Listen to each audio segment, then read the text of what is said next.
I guess it's live. I guess so. Look at that funky hair hanging out there. Right there. Oh well. Okay. Well, hello.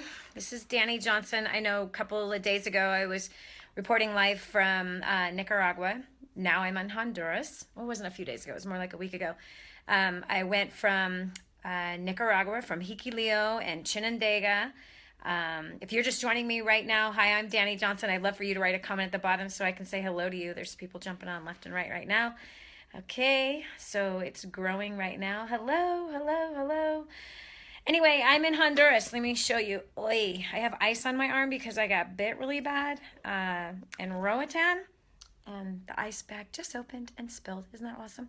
Okay, so I see Hollis Parker, Jody, Kate, Jane Mock, hello, lady. Sani and Alex Krosky, David Halo, Angela Hooley, Jennifer Lockhart, Janie Abril. Hello. Daniel Insing. Man, so good to see your face. How awesome. So many. Danny Munoz, Katrina Smith, Trish Thompson. Hello. So good to see you here. I want to show you what I can see from here. I don't know what the view is from. I don't know if you can catch the view, but this is Tegucigalpa. This is out one of the windows. It is the largest city in Honduras. I believe it is. I could be wrong on that. Anyway, that's the view outside the hotel room here, but I'm here with an amazing group of people. Today I had a series of crazy interviews, like shocking interviews this morning. I've been up since 5:15 a.m. I did remember to pray for you, you bugger. And my family and Honduras, of course. Okay, this is like leaking ice everywhere. Okay, hold on 1 second. I have to secure this ice thing. Anyway, so what am I doing here in Honduras? Remember I was here like 6 weeks ago?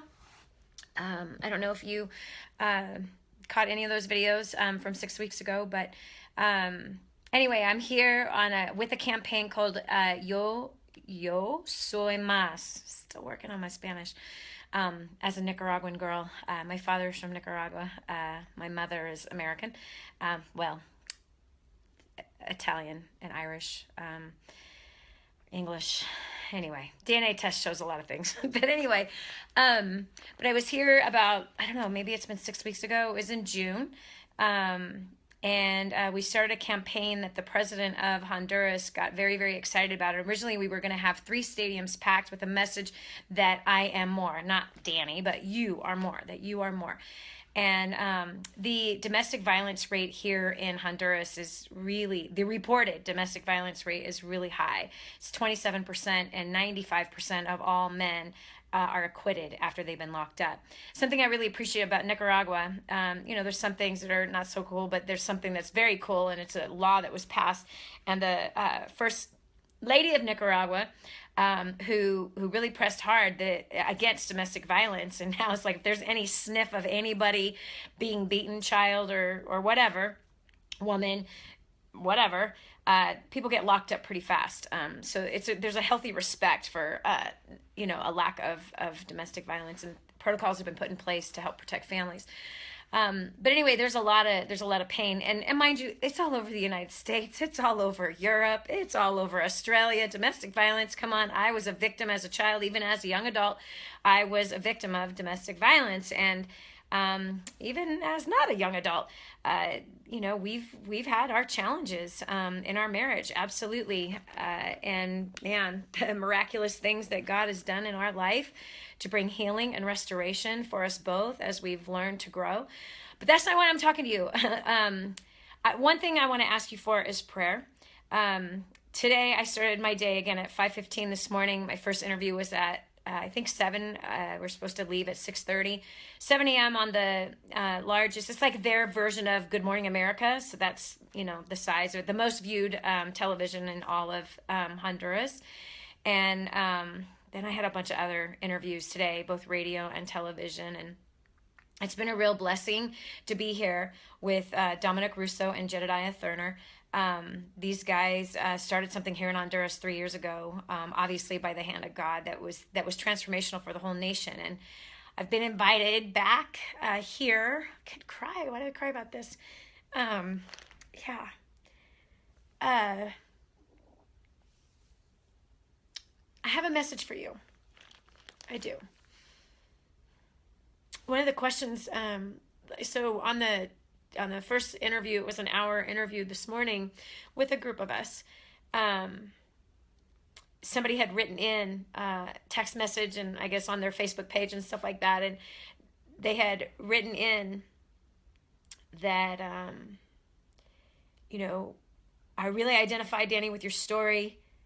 Please help. I'm just like where you were, all these things. And whenever I hear that, it really breaks my heart, because I know what it's like to be sitting in a corner hugging your knees and crying because you don't see a way, you don't see an answer, there's no hope.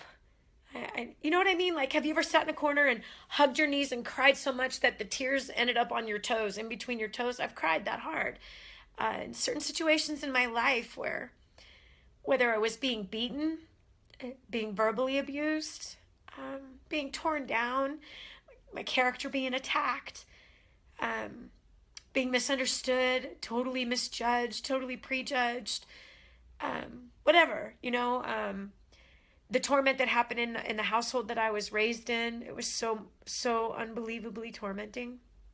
It was for all of us, my mother and my sisters, so much so that my sisters ended up drug addicts, which is so very sad. And it's only by the grace of God that I'm not.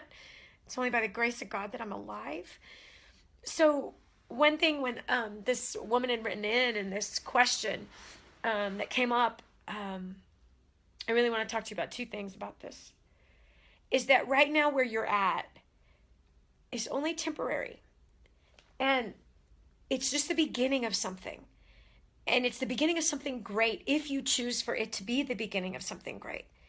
All the pain and suffering that I've gone through in my life, and all the pain and suffering you've gone through in your life, this pain and suffering is for training. It's for molding. It's for your good. It's not for your bad. It's for a future that will have hope and a promise. Come on.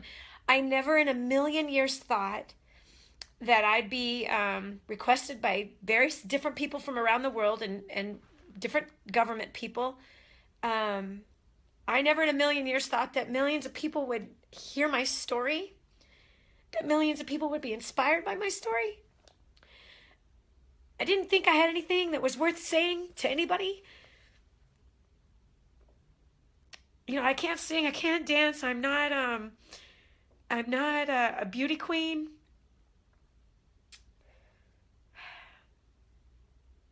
There's a lot that I'm not.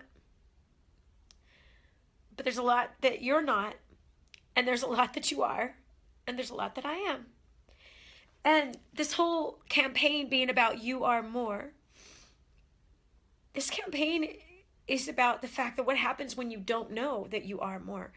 You see, the man that raised me turns out to be not my father, but the man that raised me until I was 16 when I moved out. I moved back in for a couple of months when I was 17 and then right back out again because I was so tired of being molested and tired of hearing the screams every day and the fighting and the torment and being called so many filthy names. My stepdad, who I thought was my dad, he didn't know he was more. Where did he learn how to be violent with children? Where did he learn how to molest children? He learned it from his family. Something happened in his childhood, the beatings he had as a kid, the suffering he went through, the confusing messaging that was happening in his alcohol-infested home. This caused things to happen in him that tormented him. Something that taught him it was acceptable. But I know this. I buried my dad. No one else showed up to bury him. I paid for all of his burial. I even flew in my sister, who was his biological daughter. I wasn't even his biological daughter. I flew her in. She had no money. She was living in a trailer, and she's got issues with drugs and can barely take care of herself, if even. And so I flew her in, and we dealt with my dad's, stuff. He died in a Motel 6 in Redding, California, right on his nightstand was his drugs. And I look at that life and I think that could be me. It could be you if you think about it, if you really think about it, because the difference is that my poor father was never taught how to deal with the issues of his heart. He was never taught to forgive. He was never taught how to live correctly. All he saw was how to live incorrectly. He was surrounded by people who did drugs, who had no vision and had no purpose for their lives. I know that my dad lived with so much regret. My stepfather lived with so much regret because of him coming into my room at night and touching me inappropriately. I know that he lived with so much guilt and shame. And shame is so painful. It takes people's lives. It really does. People take their own lives because of shame. Addictions are birthed out of shame. And my stepdad was a drug addict. So when I look at the concept of you understanding that you're more, if my stepdad understood that he was more, if my mom knew she was more than just a man or a woman, more than just a citizen in a country who doesn't really care about you other than collecting taxes from you, you're more than a mother and a father. You're a human being that has a purpose for your life. It has a destiny, and that destiny is more than drugs. That destiny is more than guilt and shame. That destiny is more than any suffering that you're going through. And my stepdad just could not, he was not taught the emotional health. He wasn't taught how to think correctly about himself and about others. He didn't know how to make the wrongs he did right. He didn't know how to bring healing and restoration to his own life. So he died young next to his drugs. And when mothers and fathers don't know that they're more, they groom their next generation to believe that they are not more. And they teach their children, don't dream, don't even try. Life sucks, it's hard. We have a corrupt government, more true today than ever. There's nothing you can do in the world. You're only one person. You're never going to amount to anything. Our family is nothing. You're going to be nothing.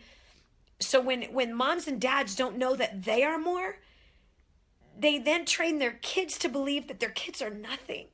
And it's not worth dreaming. And it's not worth going after a goal. And they don't teach their kids to believe in the impossible. And so the kids are trained like I was trained, like my sisters were trained, to believe that we were nothing. And that the most that we could hope for was the life that we were already living, which is why I tried to take my own life. I wanted to die at 6 years old the first time. All through my teens, 20s, just wanted to die. Because I just knew that everything would always be bad. And to be sitting here in Honduras with 4 days of television interviews, and then I'll be in a stadium, the largest stadium, Olympic stadium here in Honduras, speaking to a people and sharing my story about what really God has done. He's taken a homeless woman who almost became a prostitute, who almost got into the pornography industry,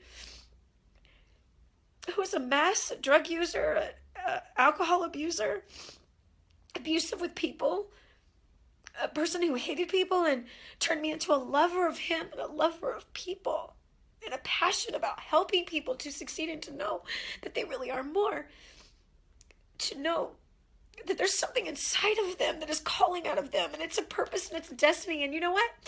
If you don't come to that revelation and you don't get trained in that direction and you don't surround yourself with people that will speak that into your life, like I'm so very blessed to be a part of the DaniJohnson.com community. I really am.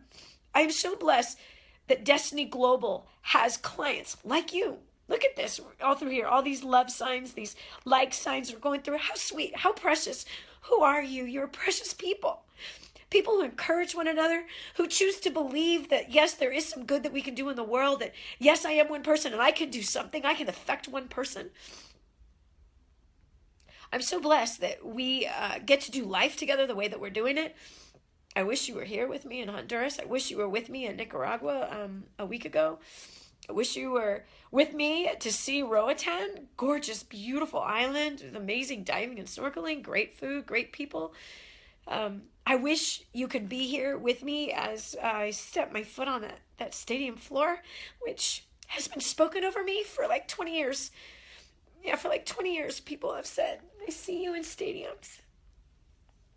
I always go, yeah, sure, whatever. Here I am. I'll be in stadiums this whole week. Starting tomorrow night. Certainly don't feel worthy at all. Wonder how I got here. I did simple little things, which obviously we teach at First Steps to Success. We obviously teach in our books and our training materials. We obviously teach it at Dynasty. You know what's so cool about that is I've watched our clients who are now all over television, our clients who some have their own television or radio shows now, and some who are making movies and writing books and are becoming so outrageously successful. I'm so proud of them. So proud of them. So anyway, yeah, you need to understand that when you don't know that you are more, you're going to groom your next generation to believe that they aren't more. And all a kid needs to do was to believe in them. I know sometimes out of fear, parents try to put down on their kids' dreams because they, are like, oh, that's too complicated, that's too hard, and you don't understand really what's going to take to do it. And instead of just believing in them, instead of spurring them on, I feel so blessed because at 19 I met people like that. At 19 I got introduced to the whole business community, and they spoke dream and vision and purpose, and I can't imagine where I would be today, who I would be had I didn't meet John Paletti, of all people. Had I did not meet that guy who I was dating that introduced me to his family, who was very successful, and introduced me to business. I'm so grateful for that guy. We're still friends to this day. It's been almost 30 years, which is crazy. Absolutely nuts. 1988 is when we met, so that's 28 years. So anyway, I want to encourage you that you are more. I want to encourage you that your children are, that you as a husband or a wife, when you realize that you are more,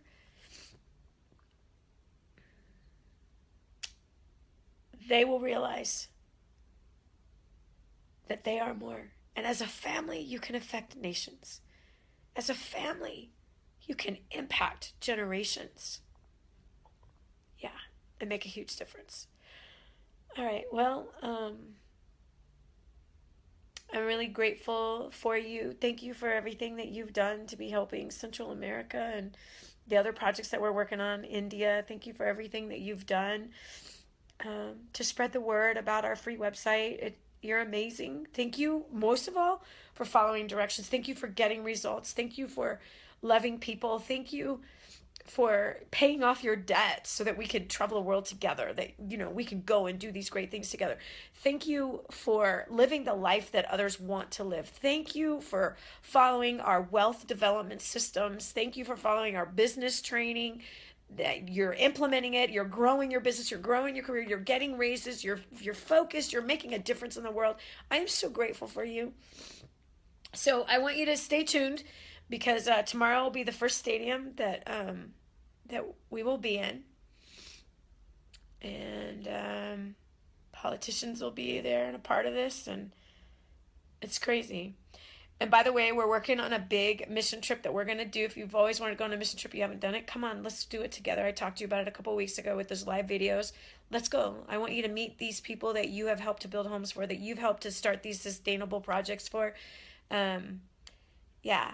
I'll introduce you to who. As soon as I get everything all pulled together and organized, it's going to be a beast, but I think I'm going to limit it to about 100 people that we will allow to come to Nicaragua next July, and it's going to be amazing. So anyway, I really wish you were here with me. I do. I really, really wish you were here with me. It's going to be a monumental historical thing for myself personally. It's monumental and historical for Honduras. This whole team of all the great things that they're doing here is monumental and historical. And it's an honor to be a part of something historical. So maybe we'll tap in together tomorrow. Definitely I will attempt to hopefully have a good connection tomorrow.